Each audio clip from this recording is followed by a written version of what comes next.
This is the Patriots Catch-22 podcast with Evan Lazar and Alex Barth. I'm Evan Lazar. Hello, everybody. Nailed it. Joined as always by Alex Barth. That's a fit. That's a match. No risk it, no biscuit. 22. Here is Evan Lazar and Alex Barth. I think the biggest thing about this game that worries me a tad is that this is a Dolphins team that can run the football and run it well. They are top 10 in the league in EPA. HN leads the league in explosive runs. He has 40 runs over 10 plus yards this year. He's having a fantastic season. So they can run the ball. They can run it out of heavy personnel. They're going to put the fullback, Ingold, he's going to play. They're going to put the tight ends out there. They're going to run it heavy, and then they're going to run play action off the run heavy looks. And they start fast. And what is the one thing that the Patriots defense has had trouble with? Not starting fast. Not starting fast. In my defense, we did not know HN wasn't going to play. I was going to say, if he'd played, that probably would have aged a little bit better. But the start fast part, I was dead on about it. You were? And I have a take on that that we'll get to here in a little bit about the Patriots defense. But hello, it's Evan Lazar, it's Alex Barth, it's Ace Behind the Glass, it's Catch-22 with you for the next couple of hours. Playoffs, Barth. Playoffs. This is the first playoff edition of Catch-22. This is the first playoff edition of Catch-22. It's the first time that I am covering or working a playoff game as a team employee, so that's pretty cool. This is all a bunch of firsts for a lot of people, which is another thing I want to talk about here in a second. But I think the excitement is palpable. We haven't been around the team since Sunday night after the win over the Dolphins, so I'm interested. I'm excited to see the energy in the locker room here today when we get to go in there later today. Hear from head coach Mike Vrabel, hear from Drake Maye. Of course, also we'll be out at practice around 2:00 this afternoon, and there's some big key pieces that may or may not be there with us, right? You know, Robert Spillane, Kyrus Tonga, Jared Wilson, Harold Landry. So the Patriots have some injuries, not quite like the Chargers do, but they have some questionable guys that I'm interested to see if those guys will be out at practice. So obviously we're going to be Chargers heavy in the show. I do have some leftover thoughts on this Dolphins game, more big picture. We're not going to do a full the good, the bad, and the stuff that gets you beat from the Dolphins game, because I think all of us have moved on rather quickly to this playoff game and to the playoffs. So just a couple of things that were on my mind in terms of the big picture here moving forward for the Patriots. We're going to do our I was going to say Dolphins. We're going to do our Chargers preview in the first hour of the show because I don't want to shortchange you guys. I want to make sure that we do a thorough preview of the Chargers and the Patriots on Sunday night. So we'll get to that as well, and then we'll take all your lovely calls and emails. But I want to start with the few leftovers from the Dolphins game. These are more, like I said, gearing towards the big picture, not necessarily talking about the way this game unfolded. But a couple of things that I think are worthy of noting from this football game. I think the first thing, and I have some takes on the way the game was played a little bit, but the number one thing to me to come out of this game is that you saw a healthy Will Campbell and Milton Williams on Sunday afternoon. And I thought both guys, we can individually break down both individually here in a second, but I thought both guys looked healthy and looked like they were moving well. Looked like they had their juice or their explosiveness, especially Milton Williams. Not that Campbell didn't, but it's just more of a position that lends itself to that sort of thing, which I think is extremely important. Milton Williams is the type of guy that his first step and his get off the ball is his game. If he doesn't have that because he can't push off on that ankle, then you'll be a little bit more concerned about his impact moving forward. And I just thought, just starting with Milton Williams, you could feel the ripple effect of him being on the field instantly, and he only played about 26 snaps in this game because he was already going to probably be a little bit limited coming back from the injury, and then they didn't play any of the starters in the fourth quarter, so he didn't play a ton. But I thought there were 4 or 5 instances where I felt like he's back, either by his own individual play or the trickle-down effect of him being out there. I'm talking about, of course, his tackle for loss, that third and one stop that Corey Durden made. Milton Williams is winning on his block on Cole Strange as well. And it just see Corey Durden then get a matchup and get a one-on-one, and he wins there. And they're not seeing as many double teams inside for Durden and Christian Barmore like you've been seeing for the past month without Milton Williams. Christian Barmore's sack, the line slides and opens towards Milton Williams. He gets a one-on-one. He wins. Marcus Jones's sack, same kind of thing. He gets a one-on-one there on the guard on the blitz, and all eyes are on Milton Williams and 90, and that's the formula for this team from a pass rush standpoint. Stopping the run, getting a guy back that can get off blocks and can make plays on the other side of the line of scrimmage was huge. But also from a pass rush standpoint, there's just a hierarchy, kind of like we talk about with receivers, Alex, when you have a guy like Milton Williams who draws doubles, who draws extra attention, who can beat the best guy on the line from the opponent. Now it frees up Barmore, it frees up the edges, it frees up blitzers, it frees up some of the secondary interior rushers. It just kind of makes everybody's job a little bit easier. Yeah, it really does. And I had talked about this a little bit when he got hurt. Some of these guys, you don't necessarily see the impact. You see what their impact is more when they're off the field than when they're on the field. And I think Milton Williams is one of those players. I don't think a lot of people realized just how well he was playing until he wasn't out there. Right. And you saw the impact of that. So it's a great point by you talking about how he freed up some other guys to make plays. Now, I think him and Will Campbell didn't look like a lot of rust. Felt good where those guys are at, and it was good the Patriots were able to get a lead and get those guys out. Didn't really have to play the fourth quarter. I thought they both played. Milton Williams obviously had a more rotational position. I think Will Campbell played every snap, I'm pretty sure, before they pulled the starters there in the fourth quarter. Milton Williams didn't, but the defensive tackle usually doesn't. But I thought he played a representative amount. Nothing on top of them playing well. I don't know about you. I didn't see anything in there that to me looked like, well, okay, like he's going to be limited. He's going to be on a snap count. Both guys looked fully good to go. Yeah, I agree. And with Campbell, I thought that there were some rustiness, maybe a little bit in his pass protection, getting bull rushed a couple times by Bradley Chubb. But overall, I thought his run game tape was really good in this game, and he settled down quite a bit in pass protection, and it certainly wasn't bad by any stretch of the imagination. There's just maybe a couple pressures that he gave up there to Chubb to power that when you haven't been in a pass set in an NFL game in 5 weeks, and then you have Bradley Chubb coming off your edge and putting his hands on you, it's a little bit different than getting those reps in practice. And this is a guy that he's never had a really significant football injury before. So he didn't in college. He didn't. I think there was that story where he was hurt in high school, but he played in the state championship or the game before the state championship anyway, whatever it was. So he never really had to make that adjustment before, and he made it. So good for him. That's exactly why I think both of us were on this same page. Was that's why I wanted to see these two guys play in Week 18, right? Because now Will Campbell has felt the power of an NFL rusher before he faces the Chargers and Khalil Mack and I'm not going to say Tuli Pelotu. I know how to pronounce it, but I have to read it. Pelotu. I know how to pronounce it, but I have to read it to pronounce it. Yeah. Tui Pelotu. I don't know why I put an extra L Tui in there. Pelotu and Mack are both like big, burly, heavy-handed rushers. And if that was his very first game action in 6 weeks, I would have been small c concerned about it. So getting both those guys integrated and back in the mix, I think was huge. And like I said, even though they didn't have Achane, so that is obviously a huge caveat to the run defense for the Patriots in this game. Statistically speaking, this was one of their best run defense performances of the year. In terms of EPA, it was their best run defense performance of the year. So even against Ollie Gordon and Jalen Wright, and it's a good scheme. It's a good run scheme that Mike McDaniel runs.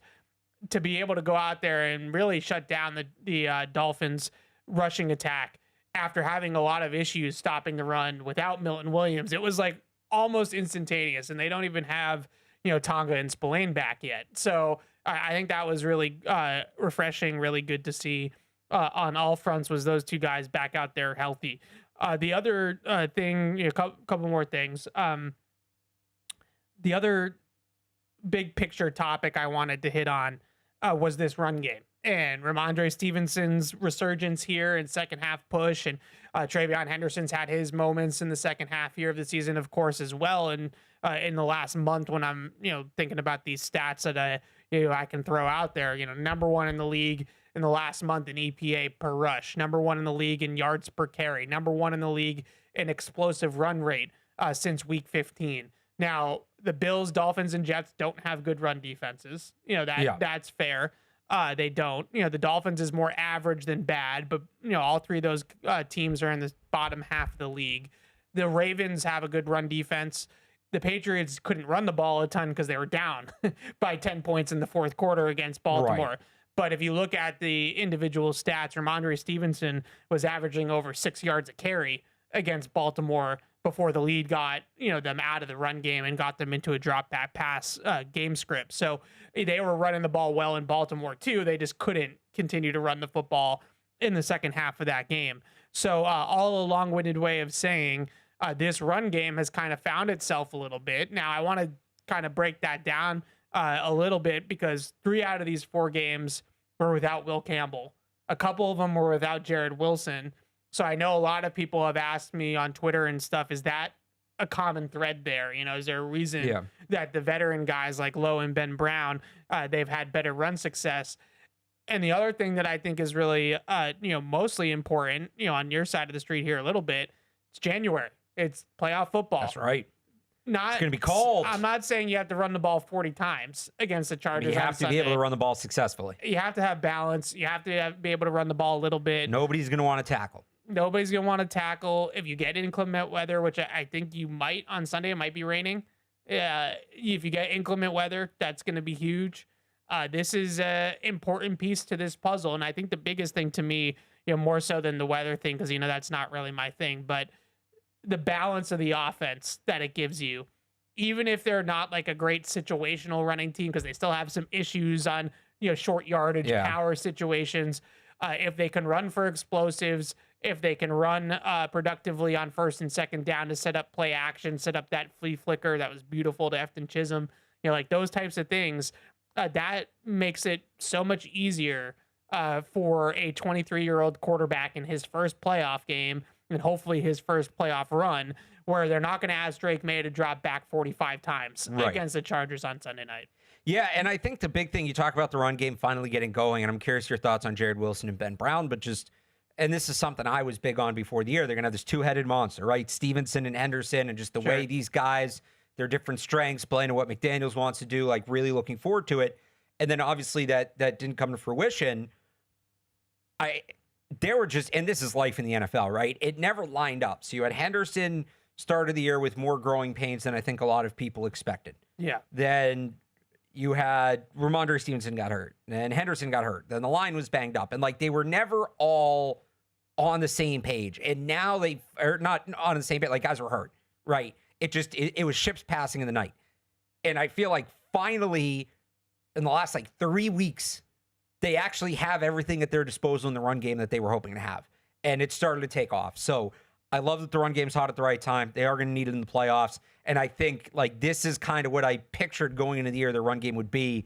For one reason or another, it kind of couldn't be for long stretches, but they're at full go now with this group, and it's awesome. And to your point, even the little things, right? Yeah, they're both breaking big runs, and it is Miami. But how about Ramondre Stevenson? Not Ramondre Stevenson. How about he did it, but Travion Henderson? How about Travion Henderson punching one in on the goal line? We've talked about their issues running in short yardage, and they had those at times in this game. Yeah. But, like, all right, if Travion Henderson's going to give you some power on the goal line, he's run with a lot more power the last few weeks. That, to me, is a great sign. I even didn't hate, like, I hate they got stopped on 4th and 1. That little end around, whatever you want to call it, where they came out like a full house formation. Yeah, it's like vintage Veer stuff like that. Yeah. And it's like, I liked it too, and I know that it didn't work because you have like Drake Maye and Pop Douglas are kind of giving you that backside option. I like that they showed it, and if you go back and watch that, if Drake Maye pitches that ball to Pop Douglas. He's one-on-one in space. Right, which is exactly where you want Pop Douglas to be. So, maybe you bring that back. I think they showed a lot of stuff. I was getting some questions about why they were running so many trick plays in that game. Like, why wouldn't you save it for the playoffs? And, they had the flea flicker, they had the end around, they had that formation that they used. They showed the Wildcat. Well, now you've shown it. Right. And it's that many more things the Chargers now have to prepare for, even if you don't use it again, because you're not just preparing for what they showed. You're now preparing for that formation to pitch the ball back to Demario Douglas. You're preparing for the Wildcat where Ramondre throws it or somebody comes in motion. It becomes an end-around thing, right? So I think that's why they showed as much as they did in that game. But, yeah, just to get back to even though they got stopped, give me that formation again and toss the ball to Pop Douglas. I think that could look really cool. Or just, like there's just so many different variations of things that you can run out of that formation. And they didn't have the numbers to the play side. Ultimately, it was 4-on-3 over there. But I do think they didn't block it very well. Thayer Mumford falls off his block. And then Ben Brown is pulling, and he pulls out to the corner, and the linebacker comes in the inside gap and takes the inside and gets Henderson. So ideally, I think you have Ben Brown when he pulls, he takes that linebacker and leaves the corner for Travion Henderson, because now all Travion Henderson's got to do is either make the corner miss or just run right through the corner and get the yard, right? So either way, I feel like that's a better matchup for Henderson, is to leave the corner for Henderson, so you can make that adjustment and make those corrections pretty quickly. And then, of course, you have the backside action of kind of like a speed option, basically, on the backside with Drake Maye and Pop Douglas, where if that player that ends up staying outside for Miami, if he doesn't stay outside, that either could be basically like a naked where there's nobody out there, or, at least a one-on-one situation for a really good, jitterbug like Pop Douglas in space. And maybe you play that 2-man game with May where, he draws the guy in or doesn't, and, that whole thing. So there's just a whole lot of different variations of things that you can run out of that formation. So I agree with you. I wouldn't necessarily grade results on that play. Like, I think that's a cool process and a cool formation that they can do a lot of different things with.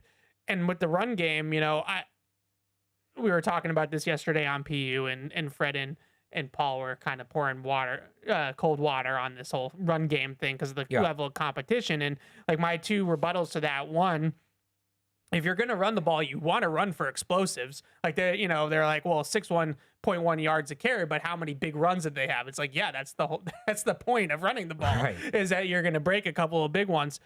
The other one, is the level of competition. But, one of our first years covering this team was 2018. The last 2 weeks of the season, they played the Bills and the Jets, and this was before the Bills were really good. This was like a watered down early Josh Allen Bills. And the Patriots ran for a combined 400 yards in those last 2 weeks of the season. And what do? They carried that into the playoffs.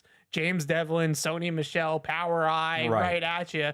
And against the Chargers and the Chiefs, that's how they opened both of those games. So even though the level of competition wasn't great these last couple of weeks, just getting those reps and getting that feel for the run game, I do think that can translate even against better teams. So I do think that can carry into the playoffs, and there's precedent for that working, kind of having these tune-up games late in the season against worse teams or worse run defenses, and then carrying that into the playoffs. And, they're going to play a good run defense on Sunday night with the Chargers, but they might not always play a good run defense in this playoff tournament. The Bills do not have a good run defense.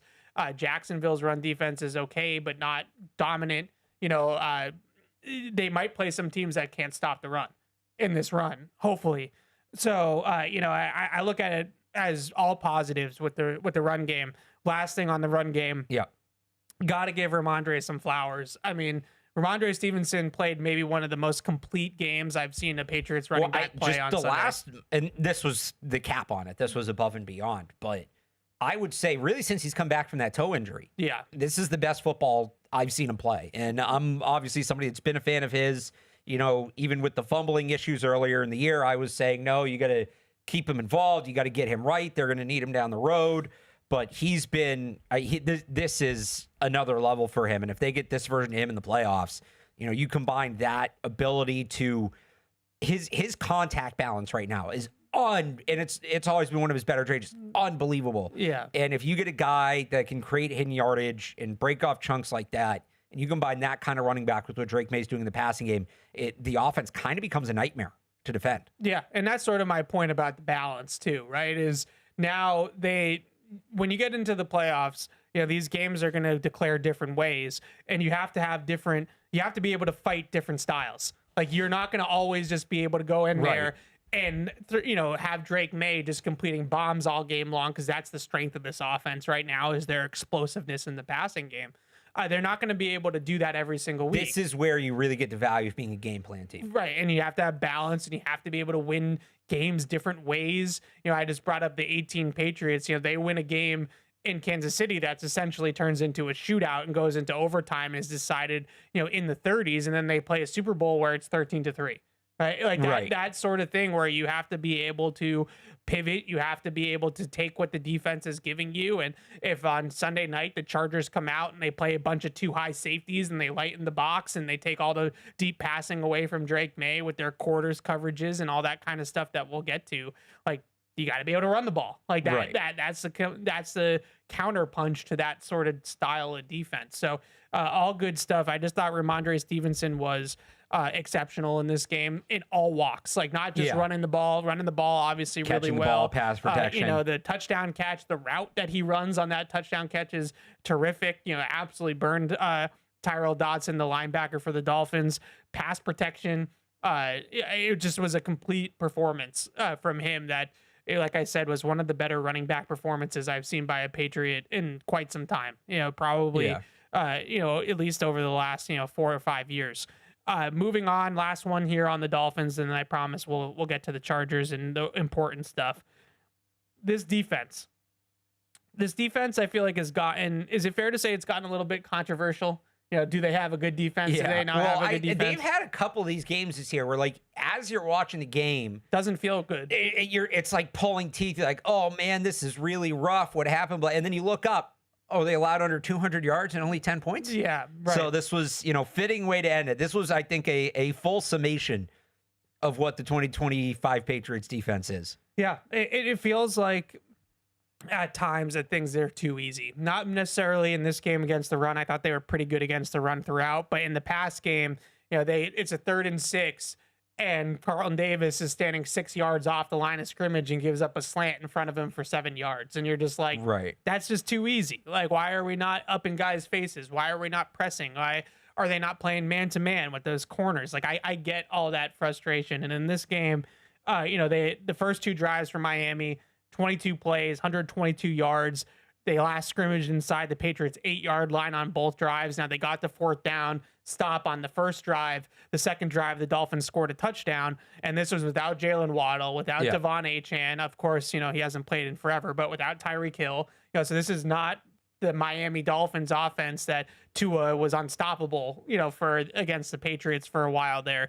That being said, the one caveat that I have been using and used last week too, I said in the open, Ace cut it perfectly. This is a fast starting Miami Dolphins offense. They have been really, really good in their opening script since Quinn Ewers took over.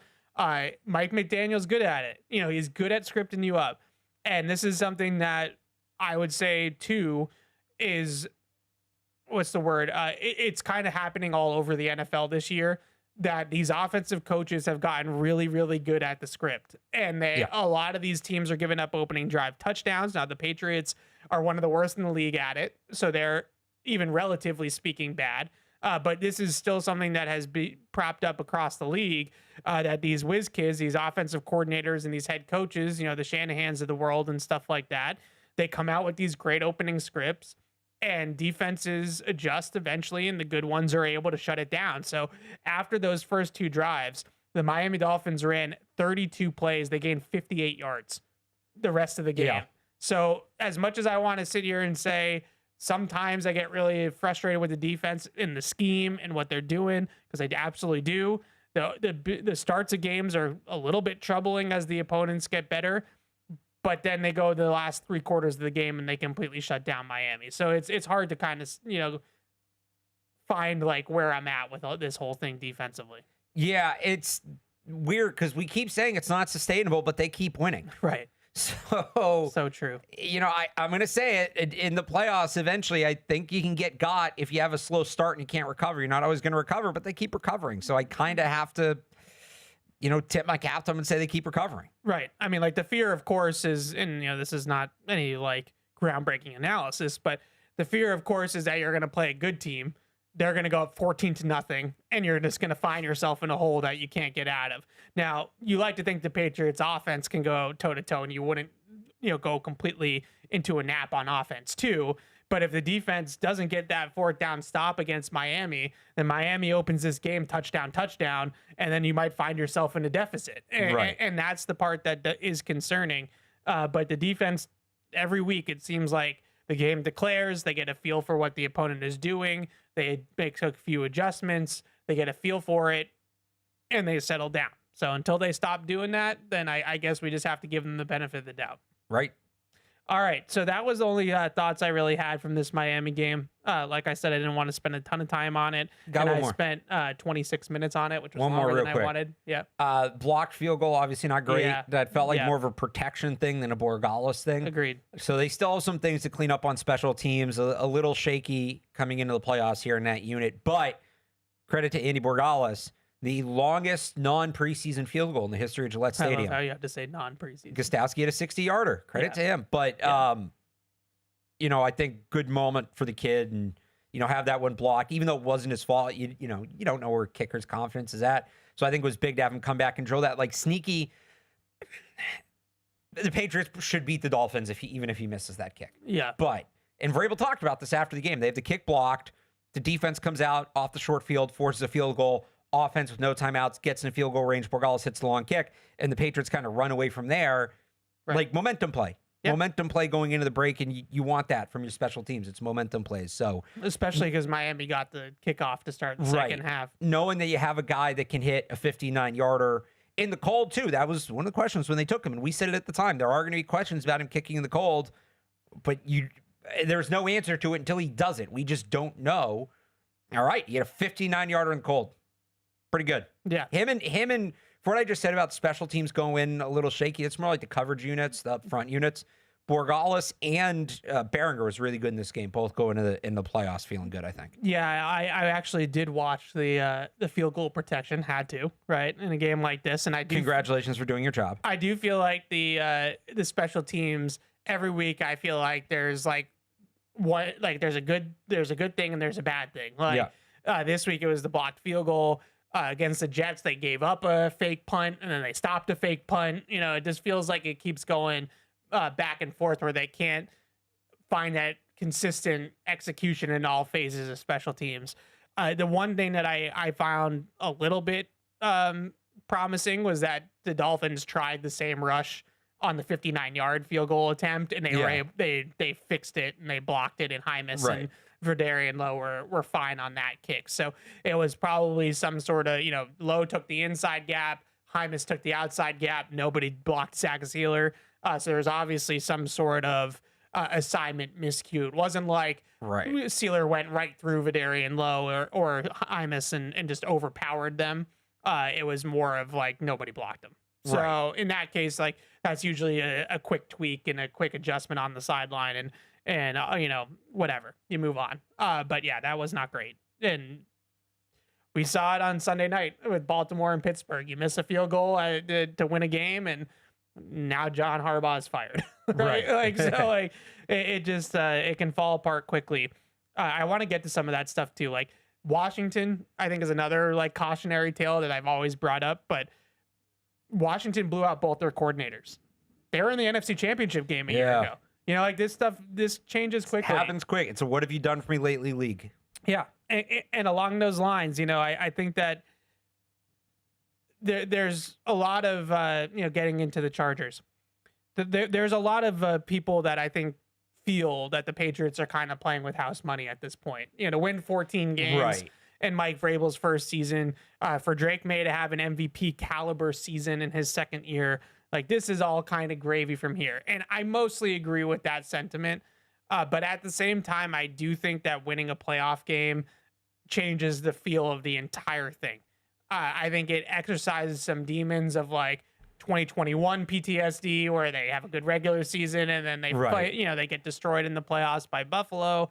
I think that there's a lot of teams in recent memory. We are all obviously just closer to the 21 team with the Patriots, but there's a lot of teams in recent memory that had these nice regular seasons where they have these kind of comebacks or turnarounds or whatever you want to call it, and they flame out in the playoffs, and then it all kind of falls apart, right? And the proof of concept of winning this game on Sunday night, where they can come out of this season and say, we won the division, we won a playoff game, I think that is actually really huge. And even though it is a little bit greedy to want them to now to win a playoff game. I don't think it's greedy. I think it's fair to reset expectations when the team's played the way it has. Now, to say like Super Bowl or bust is getting greedy. Right. To say they should win a playoff game against a banged up team, Southwest team coming east, different time zone, different climate, all that. Like, I think that's a fair expectation. I do too. And, if they win this game, house money the rest of the way, right? Like, if they win this one, I'm not going to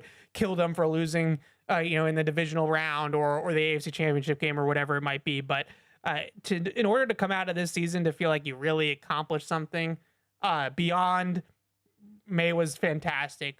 Rabel's clearly the right hire. Like, you have this whole thing built out now that you feel really good about. I just want a little bit more. You just want that little that cherry on top would be to win this game on Sunday night. And like you said, that they feel primed for it. Like, it feels like that this Chargers team, although it's a playoff team and they present problems, and we're gonna break it all down here, they feel beatable.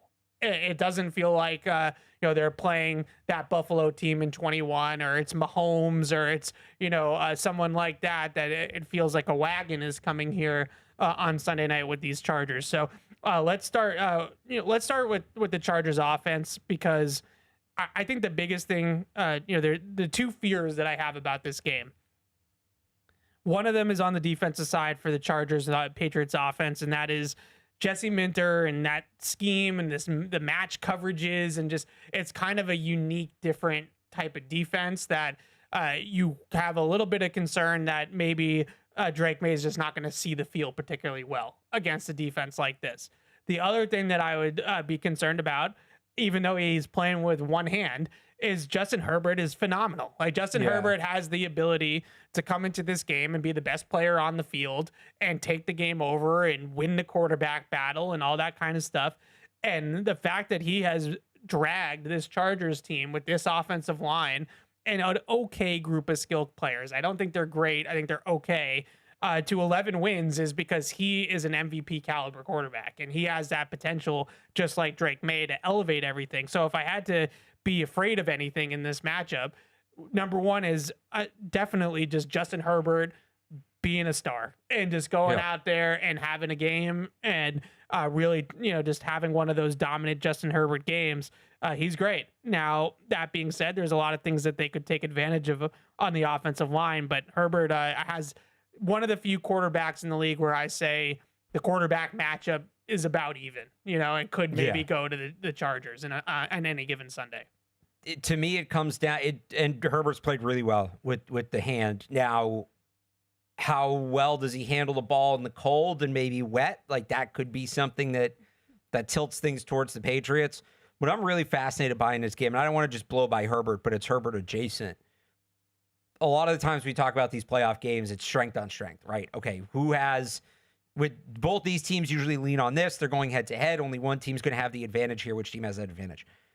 I'm actually more fascinated in a weakness on weakness matchup in this game. Yeah. And that is Patriots pass rush against Chargers offensive line. Couldn't agree more. Herbert's been one of the most pressured quarterbacks in the league. He's the most pressured quarterback in the league. This is the worst pass blocking offensive line, talking about the Chargers, that some of these advanced metrics that I am obsessed with, win rate, things like that, since they started tracking some of this data, this is the worst offensive line they've seen. Like, worse than the Patriots line last year. Yeah, and I mean, this is good. They've had a number of injuries. This is not close to what it was supposed to be. It was supposed to be a strength. Yes. Going into the season, when you have Rashawn Slater and Joe Alt, should be, but they don't have either of those guys. Herbert's turnover rate way up this year. His yards per attempt are down. I don't think that's him playing worse. I think that's a product of the group in front of him. He's sped up at times, things like that. So as good as Herbert has been, he has not been, just like most quarterbacks, he's not been as good under pressure. Yeah. And that to me is where you level this game if you're the Patriots. Can this pass rush take advantage of a beat up Chargers offensive line and get in Justin Herbert's face? If they do that, he's not that guy. He's not that guy when you're getting in his face regularly. And if it's cold and if it's kind of nasty out and if he's hurting, can you really put his back up against the wall? The Patriots, to bring it back to your point about like Justin Herbert being a good player, because he is, that's how you win this game if you're the Patriots, is you put Justin Herbert's back up against the wall, you make him uncomfortable early, you make him uncomfortable often. I think if they can do that, everything else takes care of itself from there. That, to me, is what this comes down to. Herbert's passer rating, by the way, against when kept clean, 104.6. Under pressure, 74.4. Every quarterback's passer rating is lower under pressure. But I think at one point, Drake Maye was higher this year, actually. That's how freaky good he was. His passer rating under pressure is over 100 this year. It's insane. But like that 104 to 74 is a pretty wide gap. Yeah, so he's 18th in EPA per dropback under pressure this year. Okay. So pedestrian. Well, and what is he when he's not? So I think because it's all about the gap. So the problem with the gap in this particular instance is this Chargers offensive line has just been so terrible that the Chargers metrics aren't good on offense. They're 24th in EPA. They're 20th in scoring. Yeah. Like that's just they're not a great offense on paper because the line is just so beaten up and so bad. Now, you just mentioned though, like this is not a dominant Patriots pass rush. Like I was watching the Chargers Texans game, over the last week, just watching the film of that game. That's a no contest kind of game because the Chargers can't block anybody. Right. And they're going up against that pass rush from Houston. And it's blouses. Like there's just no chance that they're going to be able to protect Herbert. This game feels a little bit differently. And I've heard this commentary from some of the national people that, if you're the Chargers, this is probably one of the better matchups for you because the Patriots don't have Will Anderson and Danielle Hunter. Now, with that being said, I do think that the area that the Patriots can dominate is on the interior with Milton Williams and Barmore. And the thing I wrote down, on my notes here is just those guys have to dominate. Like the Patriots need, and this is a big Vrabalism, like your best players need to play well in this league. They need Christian Barmore and Milton Williams to dominate. Like those guys have to be creating havoc on the interior. It doesn't necessarily need to be them getting sacks, but it needs them to be funneling towards Chason and Landry for pressure or getting pressure up the middle. Right. They just wrecking things. They need to wreck the game. Right. It's the term Belichick used to use, game wrecker. They need to wreck the game. I will say Chason played better the last couple games, even going back to the Baltimore game. Yeah. I thought he kind of played a little bit better down the stretch. And hopefully this rest will do well for Harold Landry. Like hopefully he can come back and be fresher. And that was the other thing that I wrote down. We'll find out at practice here later today. But Spillane, Tonga, Landry, are those guys out there or not? And if they are out there, are they compromised or are they able to play full tilt? Like where are they at physically is going to be big in this game. Because I think the other thing that the Patriots absolutely have to do in this game is they have to be able to stop the run. Now, the Chargers don't run the ball particularly well because of that offensive line. The offensive line is 32nd in pass block win rate. They're 31st in run block win rate. They stink. Yeah. So they don't run the ball particularly well. But the Chargers will put a fullback on the field with Matlock. They will put extra offensive linemen on the field if need be. And they might try to come in here and play bully ball and do the Jim Harbaugh, thing and just try to bowl you over. And if they do that sort of thing, how do the Patriots match that personnel? First of all, I think is an interesting conversation when they do put 20 or 21 personnel out on the field and get heavy. But also, if you can stop the run, you turn it into a drop back passing game. Maybe you start to play with the lead a little bit. And now all of a sudden Herbert is dropping back 45, 50 times. And that line will not hold up. Not against this pass rush, not against any pass rush. So eventually, if you can get Herbert to have to drop back and drop back and drop back, I still think the Patriots have enough to win up front in that sort of a game. Yeah, absolutely. But it's a good point. They got to stop the run and get a lead for that to happen. So the Chargers, I just mentioned offensively, a little bit about Greg Roman, and then we'll get into what I was about to say. Greg Roman was in San Francisco with Jim, was in Baltimore with John, and both of those offenses ran around Lamar Jackson and Colin Kaepernick. So those were, I would call, like, option offenses. Like they were college style option offenses. This offense doesn't do it quite the same. They do feature some quarterback run, but they don't do it a ton like they did with Lamar and Kaepernick. But it's really weird to me to watch this team play. They are 27th in the league in run rate. They don't run the ball a lot, and they don't run it well, which is like so backwards for Greg Roman and Jim Harbaugh. Like that's not their typical MO. So when rubber meets the road, I still feel like they're going to try to put, Matlock, their fullback, is 300 pounds. He's basically an extra offensive lineman. He's played both sides of the ball. He's a classic, Harbaugh football guy kind of player. And I still think that that's where they're going to try to start this game. They run a lot of 20 personnel, so no tight end on the field. 3 wide receivers, the fullback, the running back. That's advantage for the Patriots. If they do that. Yeah. Well, it hasn't been lately, but with Milton Williams back, you hope so. Well, I'm just thinking in terms of like they haven't been able to cover tight ends. Right. So Gadsden, their tight end, who we talked about a little bit in the draft, he's a receiver. He's not. He's not a tight end. He's a big wide receiver, kind of not as good, but like kind of like a Kyle Pitts or like a Mike Gesicki or someone like that. He's more of a pure receiver. He's 215 pounds. Yeah, no, he doesn't block. Like that's not his game. So if he's on the field, they do have that 11 personnel package with it, McConkey and Quentin Johnston and usually Keenan Allen and Gadsden. And that package is really where they live. Like that's really their offense.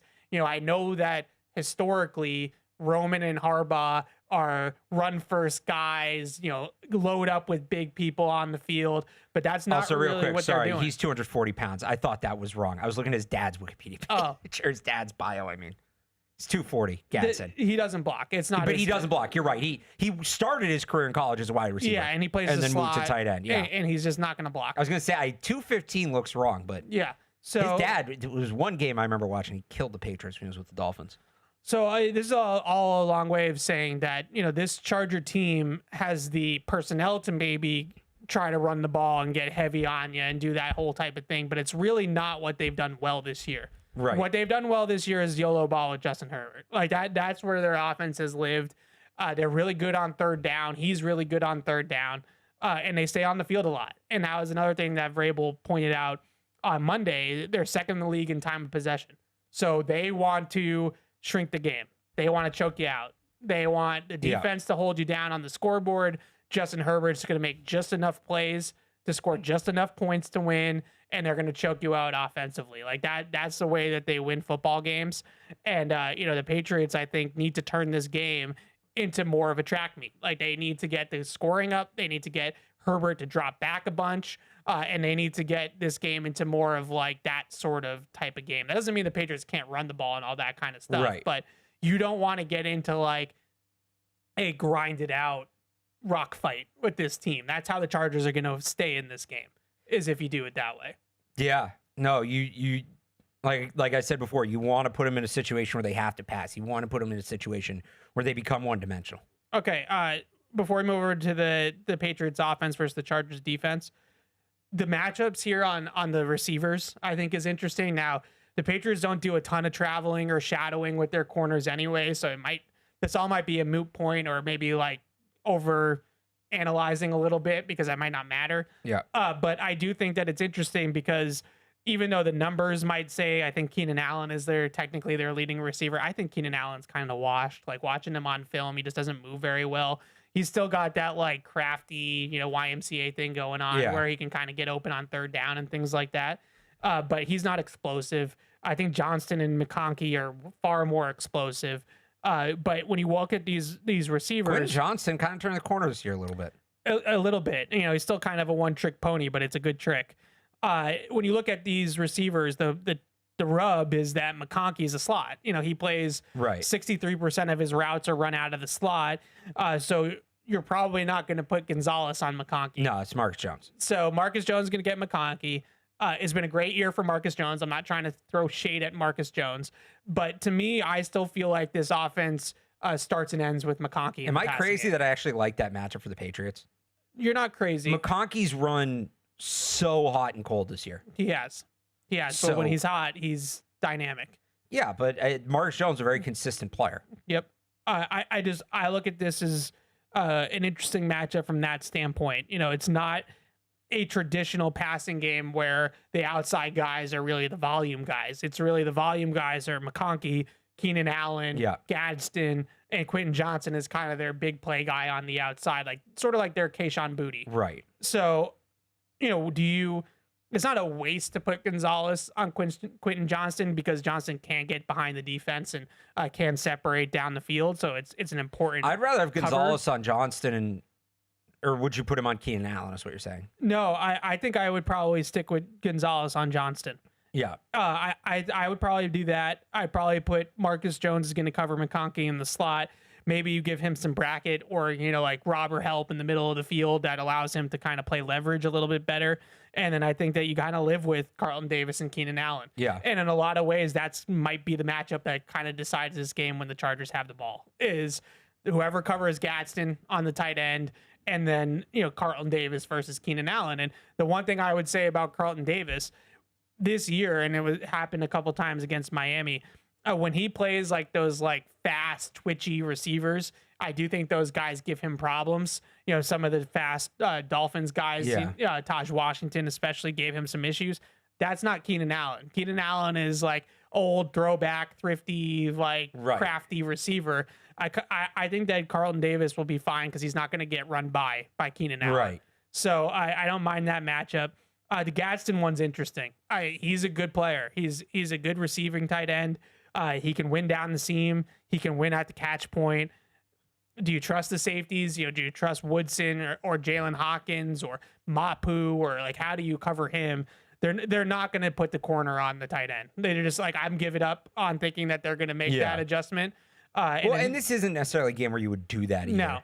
No. So I think that within this matchup, whoever covers Gadsden, whoever covers Keenan Allen, that's going to kind of decide this game to me. It's like those kind of chess matches there.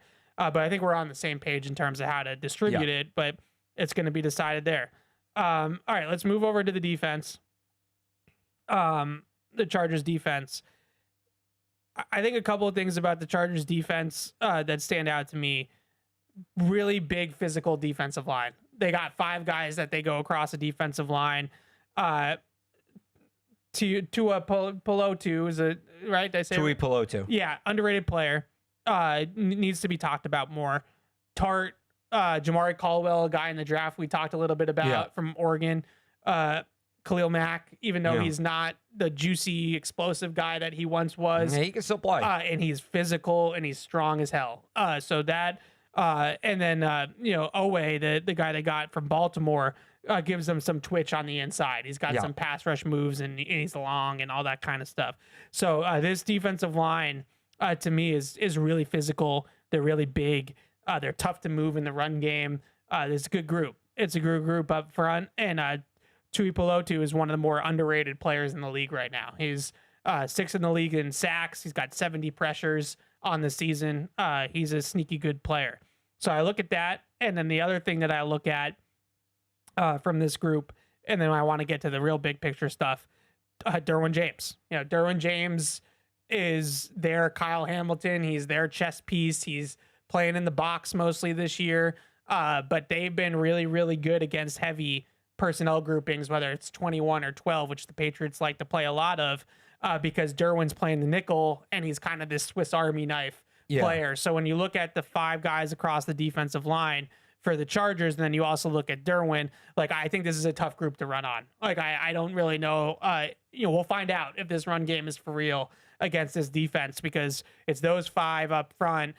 And then it's the 6th guy is Derwin playing the run and a physical run player as well. So it's going to be a challenge to run the football in this game. Yeah, Tony Jefferson's not bad too. Yeah. Their other safety, and he can make plays at the line of scrimmage as well. So they're big up front. They're going to try to bully you. They're going to try to bully you up front. Yeah, oh, absolutely. I mean, Mack and Tui Pelotu are power rushers. They are linear power rushers. They're good at it, but they're not like these twitchy guys. And, for Campbell, I think that's some there's a positive to that, and there's he had some issues with bull rushes against Bradley Chubb, but I think I'd rather Campbell face a bull rusher than face a guy that can really win with speed to the edge, especially with some of his deficiencies. I think that's probably the better matchup for Will Campbell. So the one other thing I'd mention with Tuipulotu, they move him around a ton, so he doesn't just play on one side of the line. He has about an even split over the left and right tackle, and he also rushes sometimes on the inside too. So they kind of put him on all 5 spots. So with a guy like that, half the battle is just finding out where he is. It's not always going to be here he's over the left tackle or he's over the right tackle, which is often easier to scheme things up. Whether it's chips or whatever the case may be. So that's them personnel wise. The 2 guys personnel wise too, and then I want to get to some of the scheme stuff. That I would expect the Patriots to go at is Cam Hart, who's the other corner for them. Yeah, Dante Jackson's had a pretty good year for them, and Stills, their nickel, is pretty good too. But Cam Hart, I think he's second year now, right? He was to Notre Dame 24 draft class.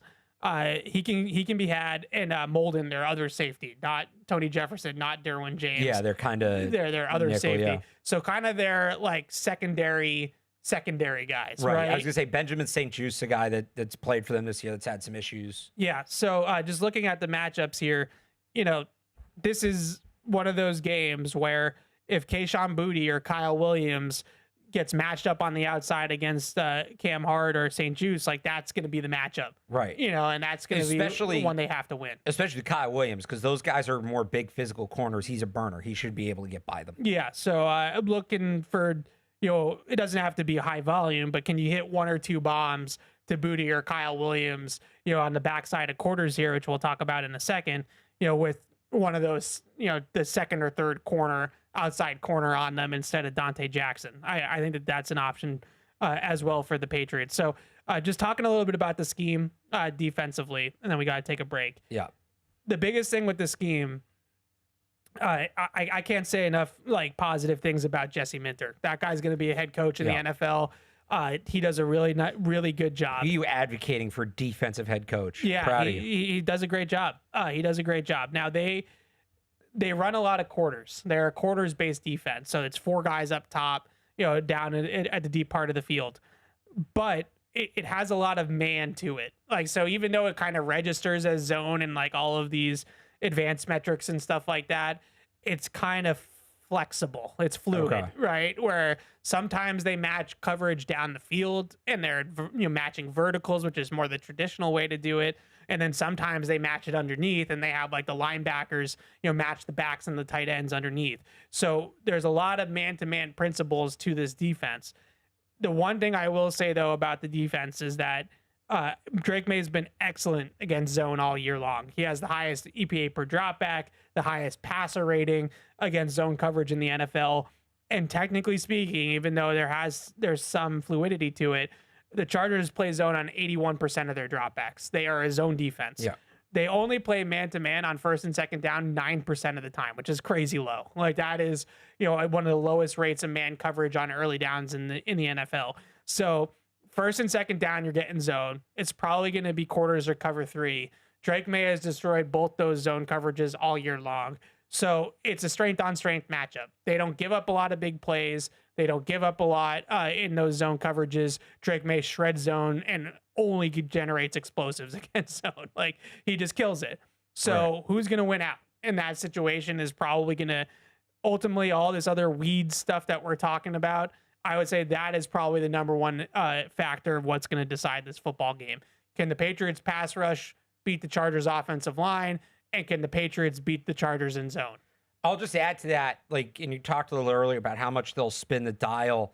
The Chargers force a lot of turnovers, and Drake Maye's been a lot better about limiting those turnovers this year, but this is going to be another test. So keeping that turnover down. And the Chargers turn the ball over, too. They're middle of the pack in terms of turnover margin, but it's because they force turnovers a lot and they turn the ball over a lot. Yeah. So, the Patriots, if you can hold on to the football, the Chargers will give you a couple, and that could be a big swing. So I have one point about that and before we head to break, but really quickly, one more thing about the defense for the Chargers. I don't think they give up a ton of explosive plays in volume, But over the last couple of weeks, they have given up some X plays in the passing game. Houston hit 2 long touchdowns against them in that game, a 75-yarder, and I think Jalen Knowles was like 45 yards. The week before that, George Pickens got behind him for a big touchdown against Dallas. I remember earlier on in the season when Mina Kimes was making the rounds because of the quarters thing. Like, don't forget, you can't. What was it? You can't throw verticals against quarters. Yeah, you can absolutely throw over the top of quarters. And in all these instances that I just brought up, whether it was Knoll, Higgins, Pickens, it was all quarterbacks throwing over the top of quarters. What does Drake Maye love to do? He loves to throw the deep ball. Right. If they get these quarters coverages, they can get one-on-one matchups on the outside against quarters, and I fully expect Drake Maye to bomb away when he sees that. So I do think that statistically, the Chargers are 8th in the league, 8th best in terms of giving up explosive pass plays. But I think that they've given up a few big ones over the last couple of weeks in schemes and things like that Josh McDaniels is going to see on film and is going to say, we can replicate that. We can get Kayshon Boutte on the backside, vertical, or we can hit the big post on quarters, or we can do this, the different things that the Texans and the Cowboys were able to do against this defense. So I do think there is a formula there for the Patriots to have a lot of success in the passing game against this Chargers zone. But I also think that there's a world where the Chargers zones kind of throw them off a little bit because it's unique. It's a different kind of scheme. So whoever wins out in that matchup is going to be fascinating to watch. So the last thing you mentioned about the turnovers. Yeah. Pre and post broken hand for Justin Herbert. Okay. First 13 games of the season, or 12 games of the season, pre-hand injury. He only had 2 fumbles the entire first, let's call it half of the season before he broke his hand, his non-throwing hand.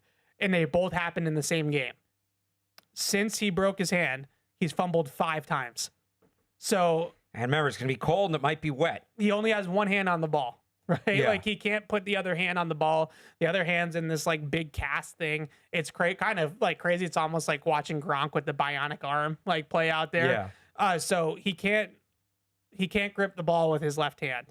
So if you're a pass rusher, if he's running with the football, which he does at a really high level, he's second in the league in rushing yards by quarterbacks. It's Allen, Herbert, May in terms of rushing yards by quarterbacks. Punching at the ball, man. Punch the ball, pry it out, rip it out, do what you got to do.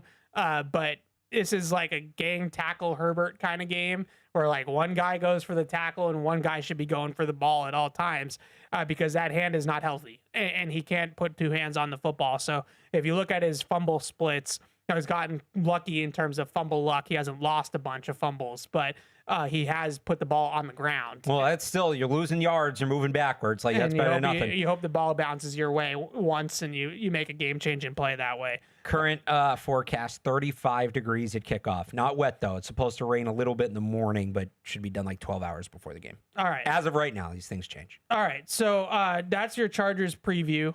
We can still talk about the Chargers plenty here in the second hour of the show. I just wanted to get all that out in terms of setting the table on the Chargers. We're going to take a quick break. We'll be right back after the break, and we'll continue talking about this playoff game. Whether you're in the game or betting on the game, you'll need a game plan. DraftKings Sportsbook, the official sports betting partner of the New England Patriots, provides you with everything you need to build your personal betting game plan so you can get in on all the action while practicing safe bets. Visit DraftKings.com/responsible-gaming to learn more about all the safe betting tools DraftKings has to offer. Hope is here, 800-327-5050 or gamblinghelplinema.org. Must be 21 plus. Play it smart from the start. GameSenseMA.com. Physically present in Massachusetts. See DraftKings.com/responsible-gaming for details and state-specific responsible gambling resources. Isn't it time to get exactly what you want? Welcome to Red Hot Deal Days from Verizon, where you get your pick of our best deals. Like My Plan, where you can pick the perks you want and save on every one. For limited time, bring your own phones to a Verizon store and you can get My Plan for our best price ever. Get exactly what you want in your phone plan and only pay for what you need. Bring your phones to your Verizon store today and get My Plan. These deals won't last. It's your Verizon. With FedEx One Rate, you can ship to your student for a simple, predictable flat rate. Send a box full of home-baked treats that say, "Your father and I miss you." Or send a box full of instant noodles that says, "Your father and I would like you to stop asking us for money." Either way, one rate fits all. FedEx One Rate. 2-day shipping, one flat rate. Starting at $14.50. Visit FedEx.com/OneRate for details. Exclusions apply. If you're gonna play the game, boy, you gotta learn to play it right. DraftKings is all about responsible gaming. It's more fun when it's for fun. So play responsibly. DraftKings, the crown is yours. Gambling problem? Call 1-800-GAMBLER. 21 plus. Age and eligibility varies by jurisdiction. Catch-22.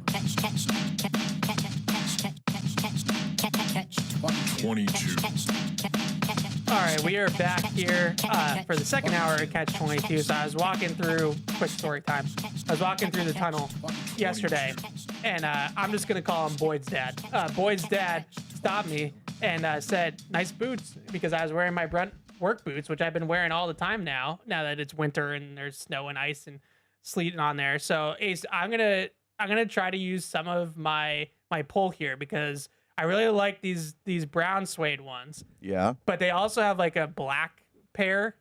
Ooh. That I feel like, I'm a big khakis guy. Yeah. And I feel like the black pair would match pretty well with the khakis. Sure, man. So I'm like wondering if maybe by talking about them on the air, can I get a solid here? Yeah, I gotta coordinate that top though too, man. Don't right. It's not all about the pants. Yeah, I'm just asking. I'm not expecting anything. I'm not, trying to be too greedy here. I really appreciate the stuff they've already sent us, but those black ones look nice. They're fresh. And we need to get Barth a pair too. So we'll do that. We'll do that as well. But Brent Workwear makes your work boots and their apparel that are built for the job site. Is the official sponsor of the New England Patriots and the Gillette Stadium field crew. Their gear is comfortable, durable, and named after the real workers in the trades that helped design it. You can even try a brown on the job, and if it doesn't blow you away, they let you send it back. Save $10 on your first order at brentworkwear.com/Patriots or with coupon code PATS. All right, let's take some of these calls and emails. I know you guys have been waiting, and we'll talk a little bit of charges. I also want to talk a little bit about the coaching cycle because I have some takes on that I find this stuff fascinating. Do you find, I don't know if you do, but this John Harbaugh thing, what's going on in Washington? I find all that stuff super interesting. I have an MVP take too. See, the MVP thing, I've already... No, I have a unique... I've litigated the MVP thing so much that I'm over it. I've discovered something. Okay. All right. Let's take the calls first. I'm sure there'll be some MVP talk. Patty's in Agawam. What's up, Patty? Hey, what's up, gentlemen? How you doing today? Good. Got a few things to go over, so I'll make them quick. First off, I apologize for kind of the Bijan troll job last week. That was kind of a little bit of a troll job. I know it would never really realistically happen. All good. But Alex, I gotta tell you, buddy, I'm with you on the game used to be perfect when it was 16 games, 12 playoff teams, and sudden death overtime. And I just wish it would go back to that because it was perfect. It was a perfect formula. Yep. And inevitably they're going to go to 18 games and probably 8 playoff teams, and the pool's going to be diluted. But whatever. Yep. Let's enjoy this run while we're at it. On the game, I feel like Evan, like you said, I would be a little bit disappointed if they don't win. I'm kind of expecting them to win, and if they win this one game, I'm good. We're playing with house money after that, mostly because Justin Herbert kind of turns into a puddle in big games. And if you guys remember, kind of his big knock coming out of college, out of Oregon, was he had everything. He's the perfect athletic profile to play quarterback, but he has kind of a carefree attitude. That's what I remember hearing about him. And if you go through the last 4 big games that he's played, including last year's playoff, which was glaring, where he threw 3 picks all year and threw four interceptions in the playoffs. I'm just expecting them to win. And the question that I'm going to end with is, I'm always looking forward to the next season. This, I think, is realistic. Who would say no to this? Give up our first for Max Crosby, because who are we going to find in the draft that's better than Max Crosby? And Alex, do you have any thoughts on Skylar Bell, wide receiver out of UConn? I'll take it off air, guys. Let's go. It's playoff time, baby. Thanks for the call, Patty. Yeah, I'm all in on the Max Crosby thing. Yeah, I was am thinking too. about. We talked about this. We were texting about it last week. It seems like it makes all the sense in the world. They're going to be in a position, and I know we're talking about a playoff game on Sunday, and we're already talking about the offseason, but that's what this show I got does. so many offseason questions in my mailbag this week. I was like, oh, it's playoffs. People will find it. Nope. And we've said this is an offseason show. But I think that the big reason why is because we all can kind of feel that they're close, but they're probably not fully there yet, Right. which is totally valid given that they're only 1 year into this thing. Max Crosby is the type of move that they've now set themselves up to make, though. They are 1 or 2 pieces away. Now, we didn't think that at the beginning of the season when like Micah Parsons was available, for example. But now I'm going to definitely think that going into next offseason. And if you look at their biggest needs, I still think they need another playmaker offensively. They're going to need to keep drafting linemen offensive line. But pass rusher on the edge is number one. I think he's a hell of a pass rusher. They're depending on what happens with Diggs and Mac Hollins and their contracts. Yeah. And Morgan Moses. Their 3 biggest needs, and that's not to say they don't have needs on offense. Their 3 biggest needs may all be on defense. Yeah. So, you trade for Max Crosby, that really gets you going. That checks a box emphatically. He's just such a Vrabel guy. Like, Vrabel's number one non-negotiable is effort and finish. There is nobody that plays with a hotter motor than Max Crosby. And especially, I think, a guy coming from an organization that's just been bad and clearly wants a chance to win and is going to have a chance to do that here. I love the idea. If I can take it a step further, I think we talked about this the other day. We were going through like weird scenarios of the offseason. Let's say the Ravens are just totally starting over, right? If I don't think I don't know, maybe this is a bit much. Would the just if you don't want to trade the first, let's say the Ravens totally start over, right? Lamar Jackson becomes available. Yeah. If you're the Ravens, you maybe don't want to trade the first overall pick. If you trade Max Crosby for a first or a package, well, now you have another pick you can use to flip for Lamar and really get the rebuild started around. You're talking him. about the Raiders. The Raiders, trading, basically the Raiders and the Ravens trading Lamar for Max Crosby. With the do the Patriots facilitate it?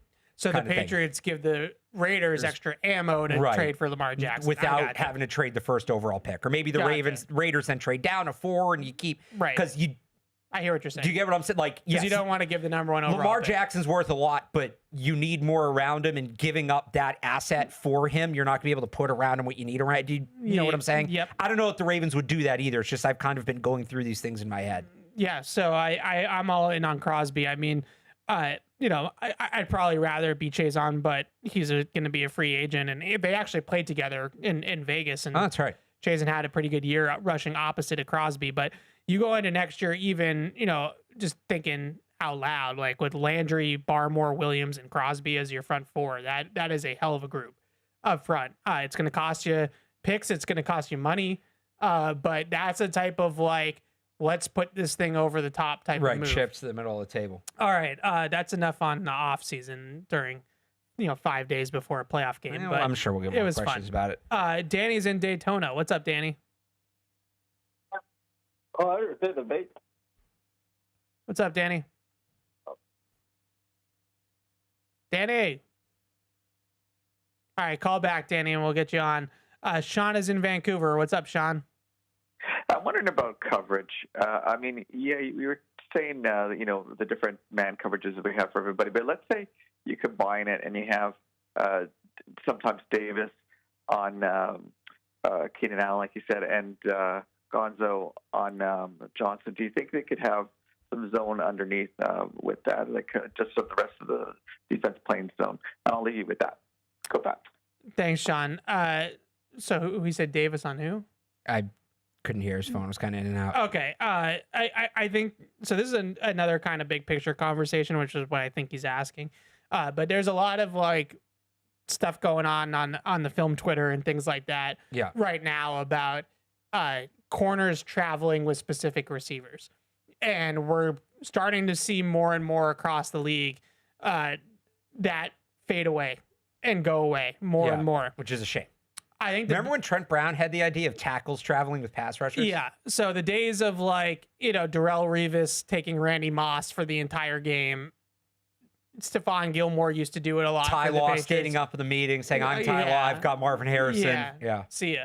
That kind of thing is starting to fade away. And I think that the coaching Twitter community, like the high school and college coaches that are on Twitter that I appreciate a lot, explain a lot of things about the game to people like us trying to learn. The biggest thing that they kind of come back with are kind of twofold. One, it might simplify things for that one player in the defense, but it actually complicates everything else. Yeah. Because now you have guys that maybe are playing out of position. Like, for example, just, this is kind of simplified, but if Christian Gonzalez travels inside with Lad McConkey, right, where does Marcus Jones go? Right now, Marcus Jones might have to play on the outside against like a Quentin Johnston or a Trey Harris, and you probably don't like that matchup. And on top of that, he's not comfortable playing out there. So there's like a trickle down effect from that standpoint as well. And then, you kind of get into this whole thing of like, it's good for one person, but it's not good for the other 10 people. So that's why, like, and not that many teams do this because you have to have insane talent to do this. Yeah. Having all your corners follow guys. Yeah. Which the Patriots did at one point. But like, I think this Patriots team might have the personnel for it. Most teams don't. The Revis Browner Patriots, where Browner would take the bigger guy and Revis would take the number one. Kyle Arrington as the guy in the slot. Right. That sort of thing.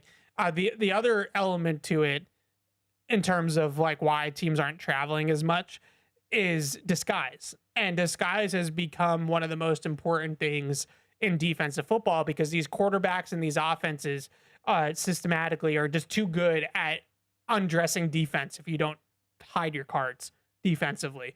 If you just kind of sit in the same pre-snap look as you sit in post-snap, like these quarterbacks are going to figure it out too quickly and you're going to get shredded. So if you travel Gonzalez into the slot, then you have two options. Either you're declaring you're playing man and you're just tipping your hand that you're playing man-to-man. Or the other thing that you could do is you have to teach Gonzalez how to play the slot, right? So now he's got to be able to do all the things in the zone and the run fit that Marcus Jones does playing the full-time nickel role. Now you have to train your other corners that usually play on the outside to play inside. So a lot of teams are just kind of getting to the point now where it's just not worth it. It's just not worth the trouble to have guys shadow. And I know that drives fans crazy, especially when you have a great cover corner like Christian Gonzalez that should be able to do that. But that's just the reality of it. That's what they do. So it'll be interesting to see if that continues for the Patriots moving forward. I don't think this is the game where you have Gonzalez shadow a specific receiver. I think they spread the ball around pretty good, and they have like different kinds of elements that aren't necessarily. It's not like you're going up against like the Bengals and Jamar Chase, where he's just going to follow Jamar Chase around the field. So it's a little bit different. I don't really know if they have a matchup in this playoff field, in this tournament, that screams doing that. Like maybe if you get to the Super Bowl and you play, Seattle or the Rams or something like that, and it's Puka or it's JSN. But in the AFC, I mean, you're probably going to go, most likely, you're probably going to go, like Chargers, Jaguars, Broncos, or something like that. Yeah, I mean, how much do you respect Brian Thomas Jr., who has not had a good year? No, he is not. I mean, Jacoby Myers has really been better you're for right. them, too. DK Metcalf. In that Pittsburgh. Would be well down the road, and you'd have to get some weird results for that to happen. But it could be. Actually, no, that's not true. Oh no, if all the favorites win. No, if the 6th seed, if Buffalo wins, then the Patriots would play the winner of 4-5. You're right. Actually, it's not that ridiculous. So DK Metcalf, maybe DK Metcalf. If Nico Collins is healthy and playing, I don't know, some weird things going on with Nico Collins in Houston. He was like a healthy scratch last week. I think they were just resting him, but who knows? So it's an interesting conversation that's probably not meant for a playoff show like this one. But the corners traveling and all that kind of stuff has been a popular topic on my feed, which is a bunch of nerds that talk about football all the time. A couple of emails. Want to take some emails? Let's do it. So Danny asking a Chargers defense question.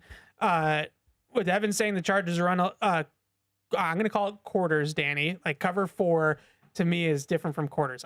That's another Explain the difference. No, explain the difference. So cover 4 is spot drop, right? Like you're just dropping into 4 deep zone, 4 deep, 3 underneath.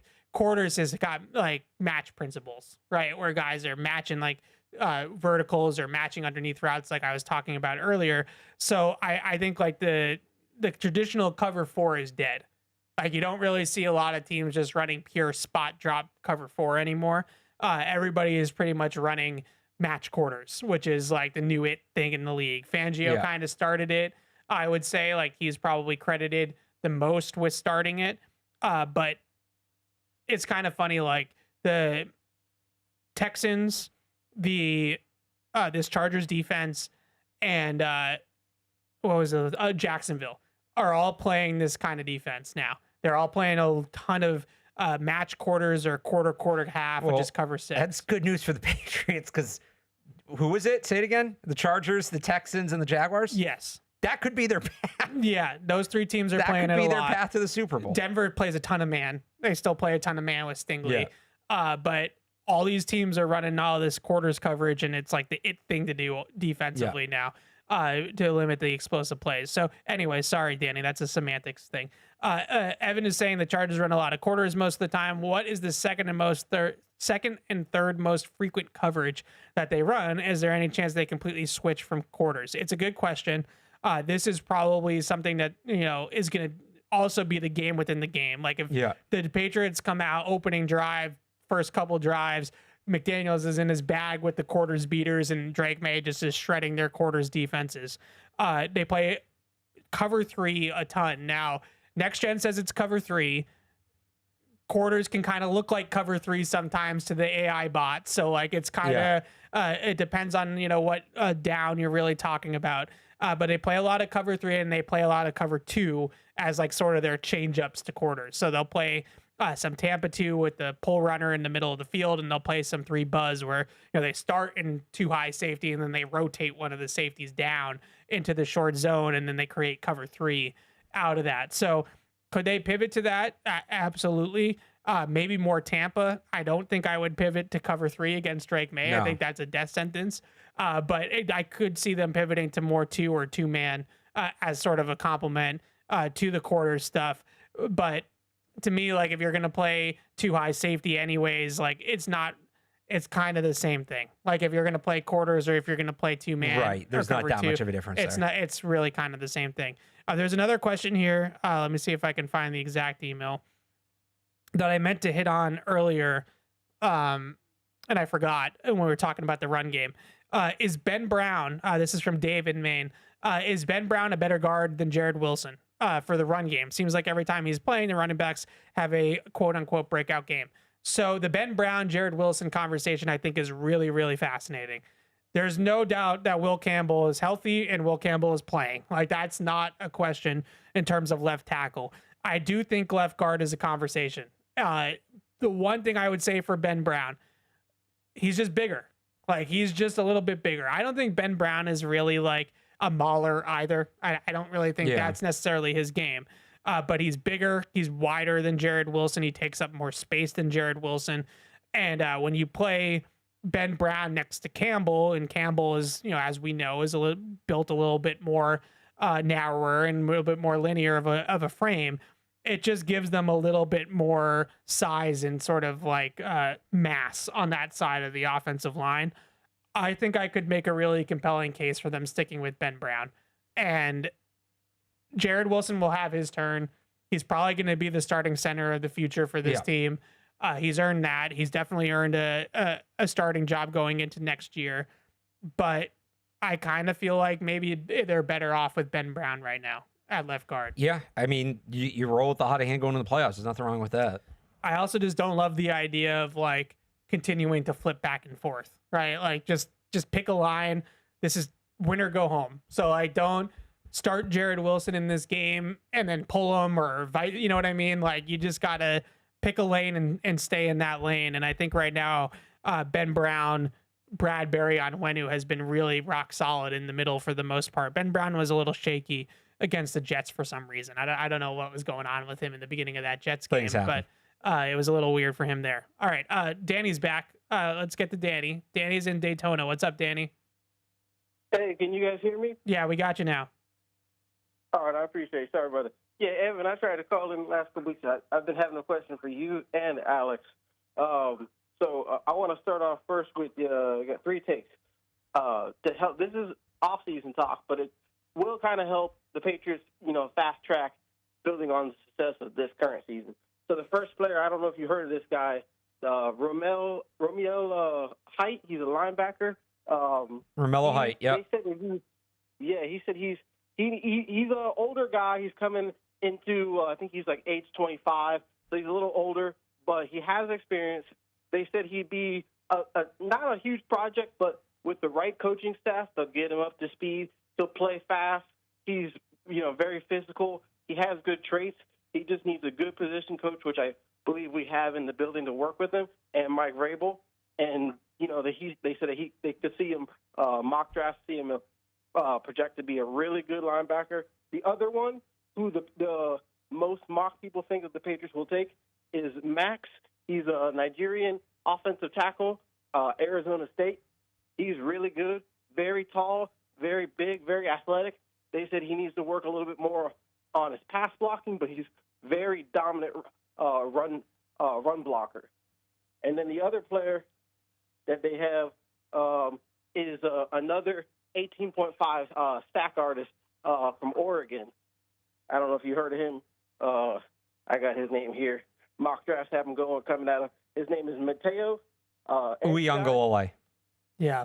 Yeah, I think. Yeah, he's really. So I just want to see your guys' take on that. And then the last thing, what do you guys think about? I hear this talk of Thomas Brown leaving the Patriots to possibly interview with the Arizona Cardinals. And who do you think they should replace if Thomas Brown does departure? And do you also think that Arizona is just using Thomas Brown as a Rooney Rule checkoff, or do you think he'll actually be hired? Thanks for the call, Danny. Appreciate it. A lot of good stuff there. I'm pretty familiar with the Oregon player just from watching the playoff. And so like Mateo Uyunglele, it's DJ's brother. He's been really good for them. Obviously, Oregon has a ton of success with players in front. We'll talk a lot about him. Yep. Romello Height, you're big on this. When everybody's watching the star player, it's the guy on the other side. The team's like, wait, who's this guy? So David Bailey, who is objectively like Texas Tech kid. Perfect Patriots fit. Right. And we were high on earlier this season when the Patriots 3-2. Yeah. They're not getting David Bailey. He's gonna be a top 10 pick. Romello Height's on the other side. And kind of similar player. They kind of same guys on both sides. He's also late first, early second. Him and Uyunglele, same range. Both good names to know. I think Romello Height, a little more of a speed player. Uyunglele, a little more of a power player. But, I mean, they both make sense. As for the tackle from Arizona State, I know a little about him. I just know he's super raw. Yeah. So you're talking about a project player, probably day 3. He has a right tackle, which they need. But beyond that, they could probably use a project tackle. But I don't know that it specifically has to be him. He's, I usually have the big guys. And he's huge, but nothing stands out outside of his size. So I do think they're in the tackle market. Obviously, they're in the pass rusher market. We know that. Yeah. I do think they're in the tackle market. Morgan Moses at 34. He's been fantastic, and I would definitely bring him back. Get the next guy in the building. Start working get the next guy in the building. Maybe he mentors him a little bit for the Patriots. The one guy that I know, off the top of my head in terms of that, the Samoan kid from Miami. Moaga. Yeah, Moaga. So he's going to be like a top. They're not getting him. Okay, so he's going to go too high. He's might be the first tackle off the board. It's him or Fano. He's mean. So I think that guy is he's awesome. Really freaking good. Now, some people kind of view him as would be a pretty good right tackle, but might be like an all-pro guard. It's that sort of thing again. But I would. They're all better guards and tackles. Yeah, I think he's a stud. So there's to go back to the other thing, who's the guy on the other side, right? Utah has 2 tackles who both can probably play. I'm trying to remember which is which. I keep getting them mixed up. No, their right tackle's the guy at the top. Never mind. Both of their tackles are going to go in the first round.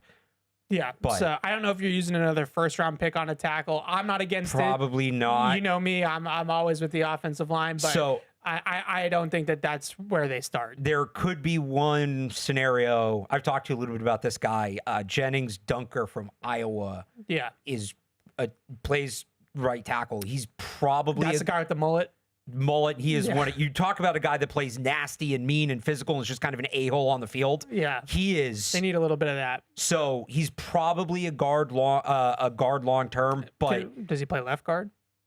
Well, so he plays tackle, so we don't know. But like he's somebody that okay. So the left guard, the pipeline's right there for him to go to left guard. He's more so a guy that might. He has the resume to me, and this is early. This is subject to change.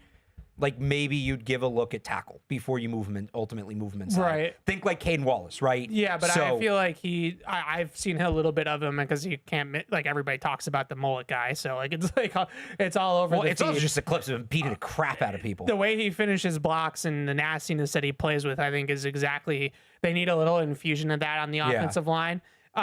Their offensive line right now is a tad bit finesse for my liking, as much as the group has improved significantly, and I actually have a piece coming about that. But they could use a mauler. They could use a nail biter. So you're probably taking him in the first round, Dunker. I don't know if you want to take guard in the first round. I'll give you one more name while we're on it for people watching college football playoff. Manuel Pregnon.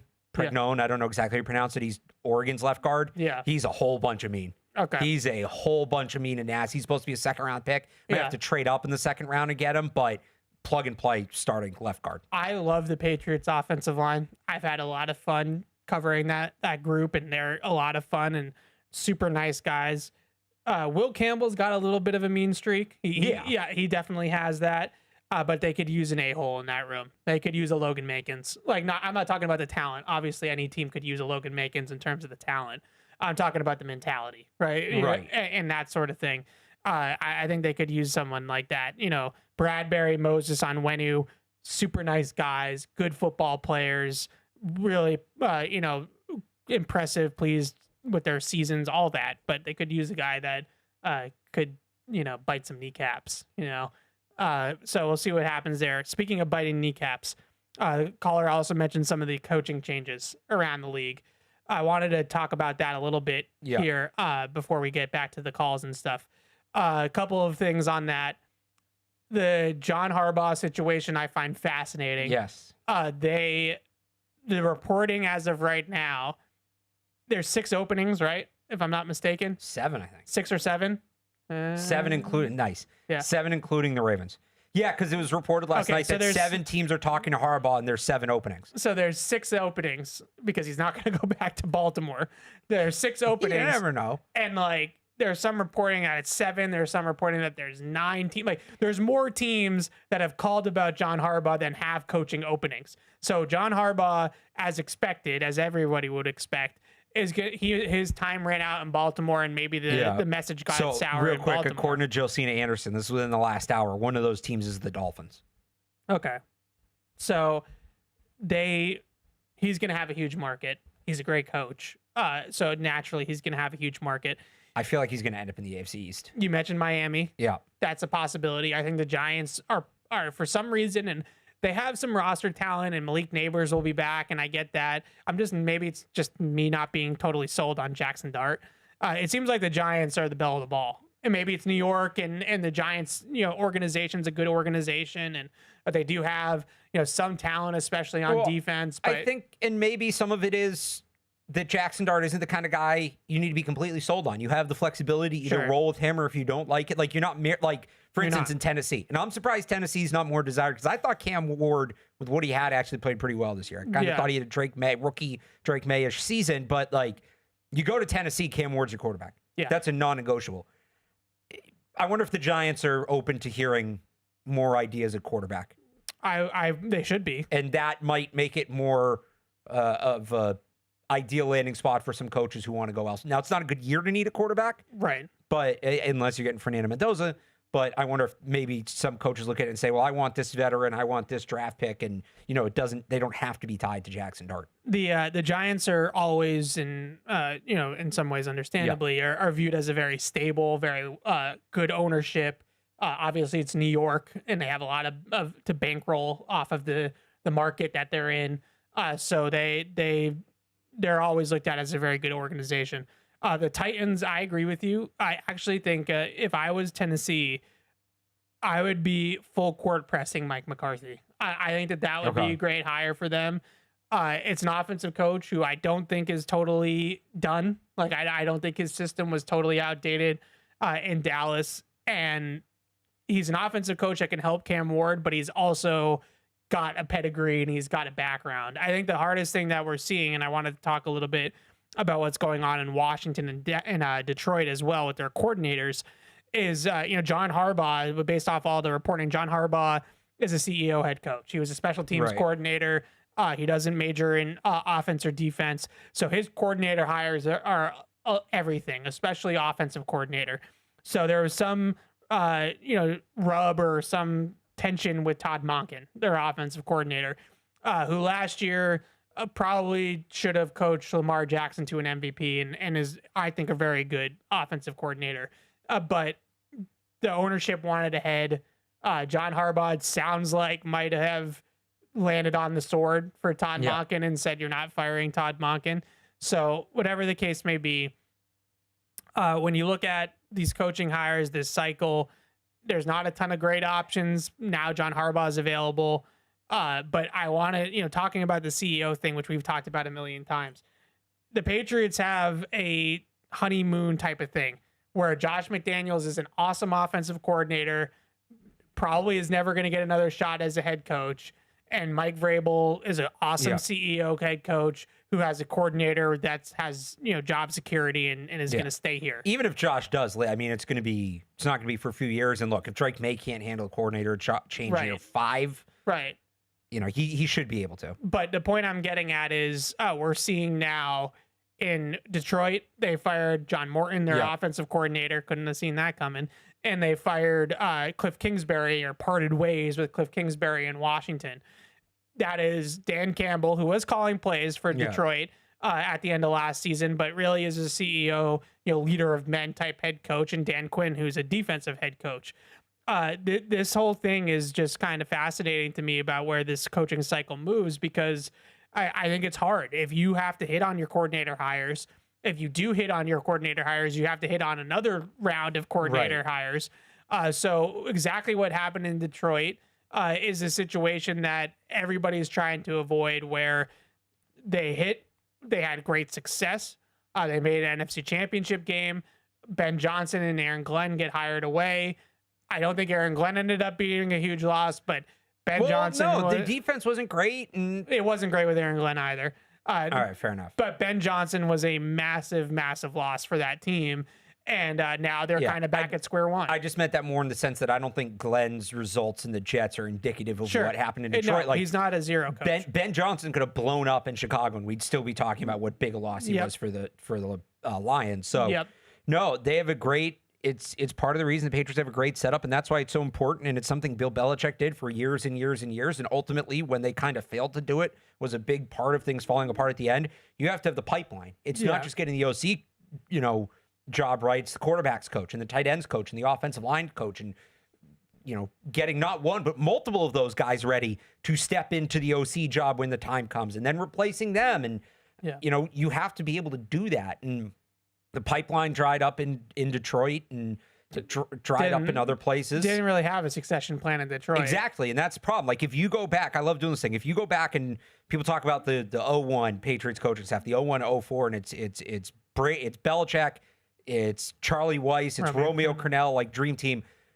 Well, Josh McDaniels is an assistant on that staff, and Eric Mangini. Eric Mangini's in it, and then all the guys from the next era were assistants on that staff. And then when those guys were the coordinators, you go, look, it's like Matt Patricia, Brian Flores, and those guys are the assistants on the next one. And they always had another guy ready to step up. And because, when that guy leaves, when Ben Johnson leaves, he's going to take people with him. He can't take everybody, so you got to make sure that you have multiple people ready to be that next guy. And I think that's so important. And now you have these jobs like run game coordinator, pass game coordinator.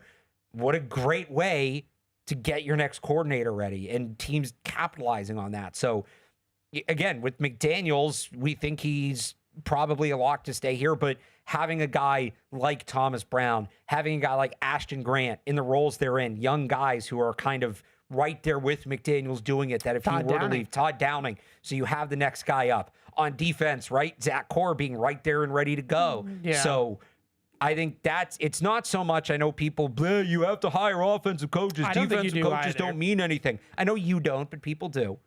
I don't think it's so much that. If you plan to never hire another good coach, then yeah, you should probably hire an offensive coach. So Dan Campbell. But I think what really sets organizations apart coaching wise is how deep is your pipeline?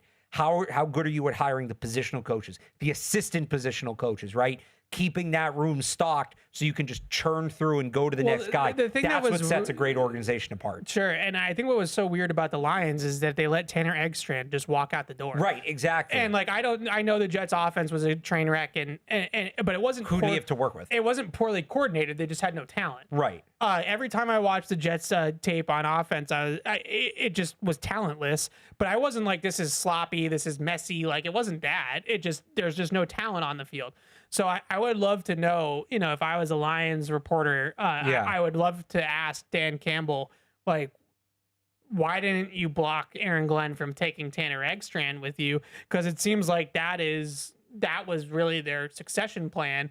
Eggstrand decides to go to the Jets with Aaron Glenn, and you didn't even have to block him from going. Just given him the promotion, job, right? And then Morton is more of like an offensive line guy, not necessarily a coordinator, like and a play not just caller. an offensive line guy. He's a guy that hadn't been there. Yeah. So all this success that you had, wouldn't it be great? Okay, Ben Johnson's not in the building, but somebody who watched Ben Johnson do everything he did that could maybe tap into that. Yeah. There's value in that. They go outside of I guess he'd been there. Morton was there for a year, I think, as like a senior assistant. Yeah. But no, like having a guy, because Engstrand had been there, I think, for a while, right? He came up with Ben Johnson. Yeah, so looking at now, he was there before Ben Johnson. Yeah, so Morin was in 2022. He was there. He's a wide receivers coach in San Francisco. But I remember when he got to that like coordinator, senior assistant level, he was working a lot with like protections and run blocking and things like that. So Engstrand was the pass game coordinator under Ben Johnson. Like that's such a natural. You want natural progression. Yeah. The guy in the building who's the guy you lost left-hand man, right-hand man, whatever you want to put it, makes so much more sense than a guy who hasn't been here, who didn't see the success we had. Look, if your team sucks, you probably want to go outside. Yeah. That's not saying every team should be promoting within forever, but if you're a good team, you're going to lose guys not because you're firing them because they're doing a bad job, but because they're getting hired elsewhere. And when they do that, I'd think you'd want somebody who was in the building to replace them, and people will hear that and say, well, don't you want outside voices? You can still bring in the senior assistant, the senior advisor, whatever, or the outside voices come from, to the Patriots case, a guy like Riley Larkin, who was at Ohio State, who's in a different place and comes in on the ground floor and brings that outside knowledge and learns within your system with the basis of that outside knowledge. The biggest thing I would say, from the Patriots of the past, that Belichick, we talked about it. McDaniels talked about it when they hired Vrabel about picking him up at the airport as like the errand boy of the coaching staff in like 2001. The errand boys in 2001 were Josh McDaniels, Brian Dable, Matt Patricia. Like those guys started in like the closet, in the film room. And cutting up things for Belichick and things like that. So in 2004, I'll just give it to you real quick. In 2004, you had, first of all, in the front office in supporting roles, you had Nick Caserio, Thomas Dimitroff, and a couple other guys who obviously went on to have success. Josh McDaniels is the quarterback's coach. I think that was his first or second year in that role. He started as a defensive assistant and then became, first year as the quarterback's coach in 2004. Brian Daboll was the wide receivers coach. Matt Patricia was an offensive coaching assistant. You had Eric Mangini on the defensive coaching staff as a general assistant.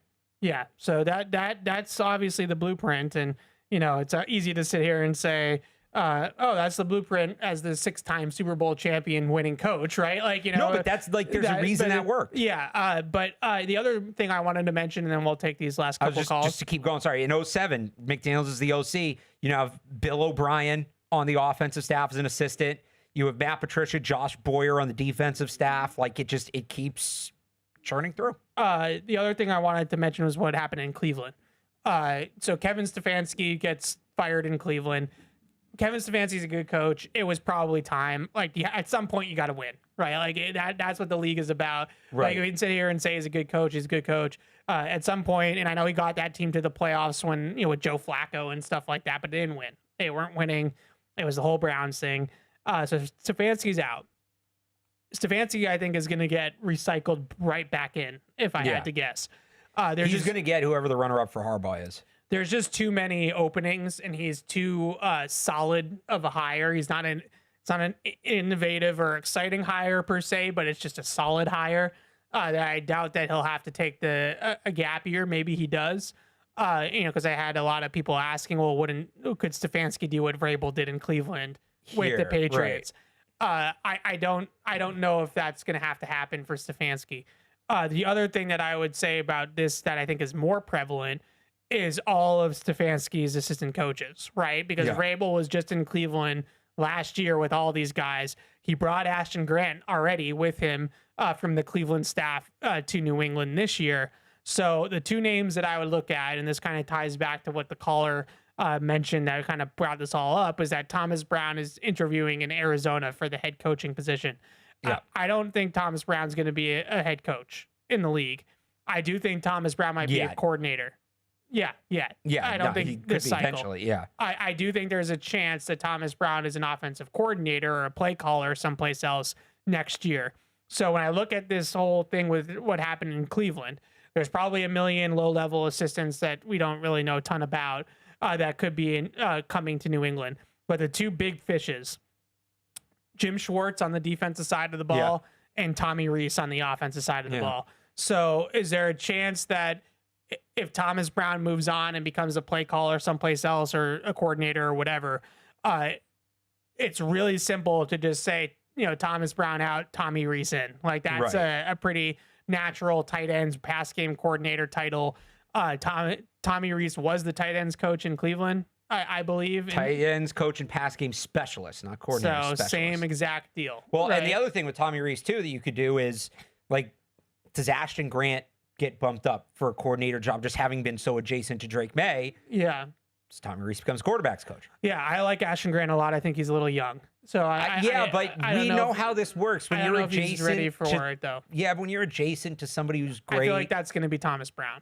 Thomas Brown's going to get the credit for being adjacent. Well, does somebody offer Ashton Grant the passing game coordinator thing? It's possible. Or maybe that's what he becomes here. But like, I look at it with Stefanski, right? Because Ashton Grant was in Cleveland with Stefanski. Yeah. Stefanski's going to call the plays wherever he goes. So you can have kind of a younger OC. You could. I think whoever hires Stefanski, though, is going to want him to try to branch out a little bit in terms of that. But I'm not trying to, like, rail or poo-poo Ashton Grant. He's just like, I think he's got a couple more years to learn the tricks of the trade. I just wonder if being adjacent to Drake Maye speeds him up a little bit. Maybe. With Thomas Brown, I think that's possible. I think Tommy Rees is a prime candidate. On the defensive side of the ball, Jim Schwartz. Jim Schwartz was on Vrabel's staff in Tennessee for a minute. He was in Cleveland with him last year. There's an affinity there. There's a relationship there. I just want to be clear. Like, I'm not saying that they should fire Zach Core. Okay. But they still have Terrell Williams too. Technically Terrell Williams. I would imagine that Terrell Williams is probably not going to be coaching again in the NFL, given his health situation. That's just a hunch. I don't know any information. I'm just saying I imagine that might be the case. Well, they could keep him around as like a advisor too or something like that. I'm not saying like just throw him to the curb. Yeah. I'm just saying I don't think he's going to be coaching in a full capacity. Okay. In the NFL. Yeah.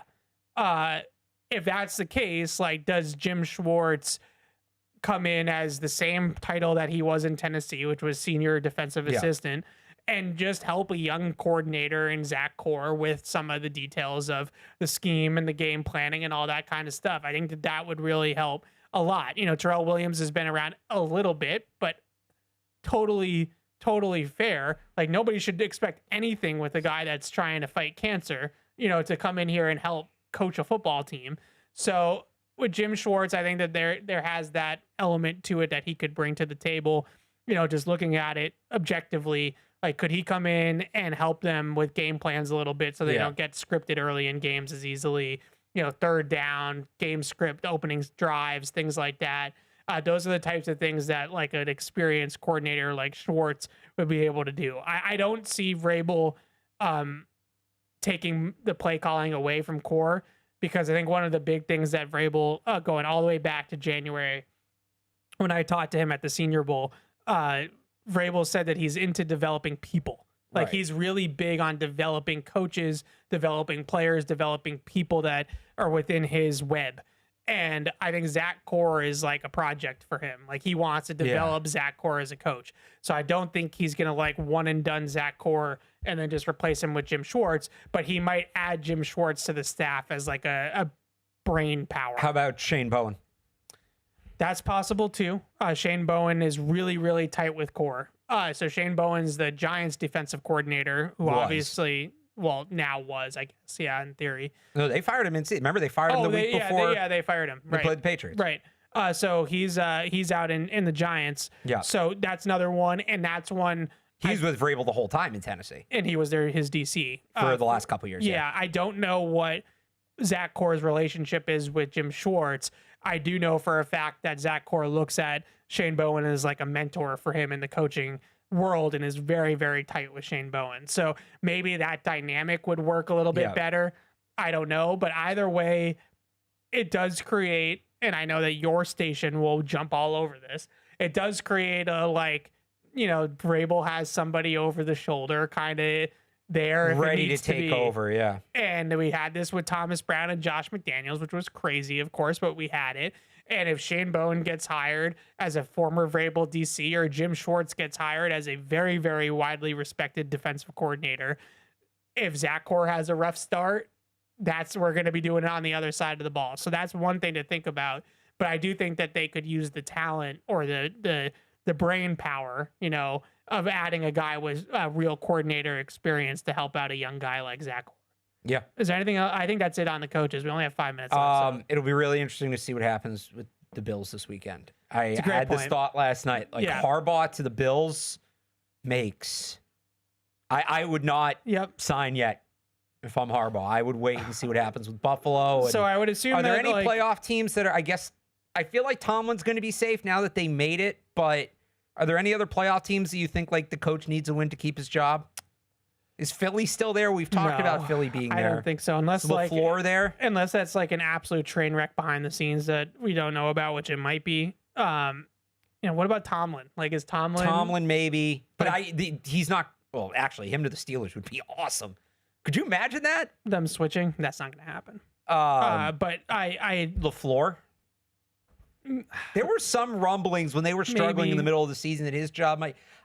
whether it's Green Bay or Buffalo, I'd wait if I'm Harbaugh, because those are much better jobs than anything that's open right now. And I would say Pittsburgh's still tenuous at best. Like, they won the division on a missed field goal that should have been, it was a 42-yarder that the kid missed. Yeah. That was not... But we know Pittsburgh doesn't fire coaches. Yeah. They're not going to make their first ever coach firing for a team that made the playoffs. That they made the playoffs, but let's face it. We know how they look at it. All right. What's a better opening? Baltimore or Buffalo? Buffalo. I think Baltimore, the Lamar situation is just a little bit dicey. What's a better opening? Baltimore or Green Bay? Green Bay. I think they have a better roster. I'd wait if I was Harbaugh. I'd wait. It's close. It's close with all those three teams. What's better? I think I would rather invest in Josh Allen than invest in Lamar, just because Lamar has been hurt and whatever's going on with Lamar behind the scenes in Baltimore, I think that there's a little bit of weirdness going on there. I agree with you, but I'm like, not that Harbaugh can go back to Baltimore. I'm just pointing out like those are good. Baltimore is considered the number one opening right now. And those are both better. If Buffalo loses on Sunday to Jacksonville, there's no doubt that will be on the hot seat. And I'm sorry, we might not get to the calls, but this is important for the AFC East. Sean McDermott has been taking some not so subtle shots at Brandon Beane, their general manager. Over the last couple of press conferences. Who also has not done a good job, by the way. No. So the first shot that he took was about Jacoby Myers, who was traded at the trade deadline to Jacksonville. I assume that Buffalo was in it and didn't want to outbid Jacksonville for Jacoby Myers. Jacoby Myers has been great in Jacksonville. and might be a reason why the Jacksonville Jaguars beat the Bills on Sunday in the playoffs. Who's favored in that game? I think Buffalo, but it's close. So he took a little shot at the bean for that. And then Max Hairston, their rookie corner, has been hurt all year, soft tissue things and things like that. It's Buffalo by 1.5. He's hurt again and probably isn't going to play in the playoff game. And so he took another shot at him about the depth at corner. Yeah. And that tells me that there's some sort of behind the scenes tension between those two guys who have been together forever since Carolina and all that kind of stuff. But my guess is that if they lose and they go one and done in the playoffs on Sunday, like that could definitely be a power struggle, who wins. Yeah. Where it's GM Where in versus reality, head they coach. should probably both be out. Yeah. But they might both be out. I'm going to throw that Green Bay one in there again. I'm just going to, it feels like they're underperforming. Yeah. Micah got hurt. So that's a big part of it. And how long has LaFleur been there? A while. It's been a while now. A while. How many playoff wins does he have? A couple. I mean, they went to the NFC Championship game. What was that? Against San Francisco? That was with Rodgers. That was not that recently. He is 3-5 in the playoffs. He's won one playoff game since 2020. Okay. I mean, yeah, it's definitely possible, but with the same thing with John Harbaugh. If Matt LaFleur gets fired, he's going to have a job in 2 seconds. But I mean, sometimes you just gotta. Fair enough. If it's not working, it's not working. All right, we got to wrap it up. I'm sorry to some of the callers that we had to leave. PU will be up in 9 minutes, so we'll get to your phone calls on Patriots Unfiltered. I'll be on there for the first hour. Sunday kickoff on Sunday, huh? We're gonna set something up there. We're gonna do a little in studio action on Sunday morning before Patriots Chargers on Sunday night. I'll be in studio with the Sports Hub, so be sure to listen to Sunday Kickoff, and then I'll be on there for one of the hours of the show as well, so that'll be fun. And then Sunday night football, Patriots Chargers playoff game next week. We'll be back here on Catch-22. I hope that we're talking about the divisional round playoffs and the Patriots playing Jacksonville or whoever they draw in the divisional round. We'll obviously do a full autopsy of the game, win or lose. So we'll talk to you guys then. PU's up in a few minutes. Bye. Hey, this is Alex. Thanks for tuning into the show. If you really want to help us, make sure you like us on Apple Podcasts, Spotify, or wherever you get your podcasts. Also, make sure you follow us on the New England Patriots YouTube channel to see this show and everything else we do here at the Patriots. Thanks a lot.